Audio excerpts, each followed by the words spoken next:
That is true, but more food for me, because on Fridays it is time to dine. We have Dennis Friedman.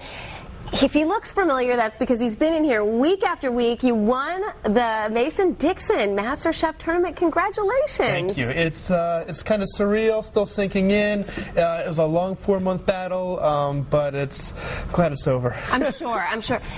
For those, we're going to talk about the competition and, I think maybe what got you to win, but we're going to look at some pictures from the night that you won.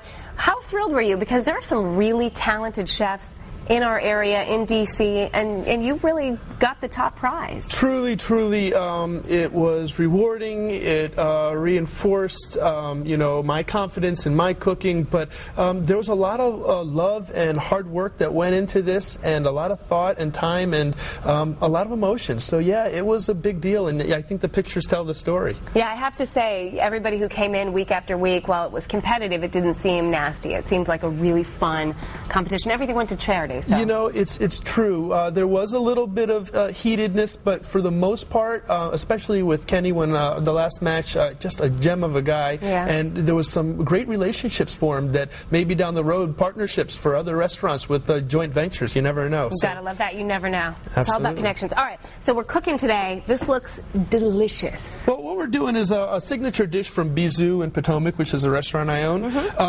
We have a beautiful tuna here, and what we did was we cut it into a log, and we took some nori seaweed, wrapped it, and the way we wrapped it with a binder is we put a little bit of wasabi in there, just a little bit for heat and as a binder, but not too much. Because that scares people. Of course. But this isn't going to set your nostrils on fire. Not at all. Okay. All the flavors are balanced and well paired.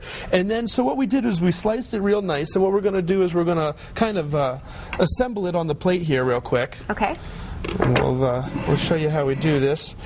Kind of shingling it one piece at a time. So much of it is presentation, and that's sort of the fun with this kind of food, is it looks so lovely. Oh, yeah. Yeah. And you can kind of do something like, with a sashimi style or something like that, and you don't worry too much about the plate so much because what you're going to do is we'll come over here with a little bit of the tomato ginger relish. Ooh. And it's got some ginger in there, which will really pop. But what makes this dish, what really makes this dish, is the soy mustard vinaigrette. And you do a couple dollops of soy mustard vinaigrette. All right. And a little bit of some black sesame seeds. Nice. It looks very healthy. Healthy, it is healthy, and we have an option with this dish.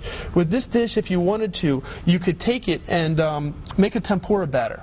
Okay. And people don't think sashimi and raw and tempura, but what you do is you take it, dip it in the tempura, and you can either pan-sear it or flash fry it for a couple seconds. Sure. What's going to happen is the tuna is going to stay raw, but you're going to have this really crisp outside with a little bit of texture and bite. So you get the fried flavor and psychologically, but at the same time, the oil hasn't sunk into the tuna, so it's just that crispy outer edge. Yeah, you said that even if you have it with the tempura, it's not going to be unhealthy. It's not like you're eating something fried and disgusting. No. One version is healthy and the other is healthier. Okay, well then you can't beat that. And then the tempura is as easy as eggs in a batter? Yeah, well basically I like to keep it very light and simple, so we'll just do a little bit of flour, eggs, and a little bit of ice water. The ice water makes it condense a little bit and thins it out if you need to. All right, now we want to really quickly, while we're sitting here looking at this gorgeous food, go back to the tournament and ask you about that. What do you think did it for you to win? It was all about teamwork. You can't do it alone in a restaurant. It's about your brigade or your team, and my sous chef and I, we worked hand in hand flawlessly, and he was my partner in crime, my teammate, and couldn't have done it without him. Would you do this again? Absolutely. Absolutely. And I know this was the first year that they had the Dixon Master Chef Tournament. Do you think that they'll do it and they'll bring veterans back or try to recruit new talent? That's what we've been talking about. We've been talking about how to even take it to the next level, because now there's a lot of press and there's a lot of people interested in it, and all the chefs from the D.C. metro area and Baltimore now are saying, hey, we want to be part of this. So just like with any new show or new program, it takes a little bit while to get going, but once it does, then it's full steam ahead. Well, I know when push came to shove, it was down to the wire with a D.C. chef and a Baltimore chef, and we're kind of pulling for the Baltimore chef, but you're such a nice guy. No, Yep, DC took it. Yeah, DC took it, and clearly a very talented chef. This looks beautiful.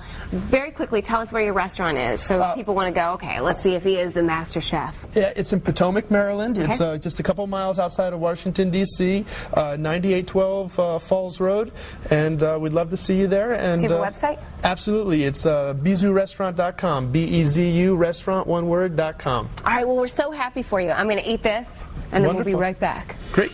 I need chopsticks. Yeah.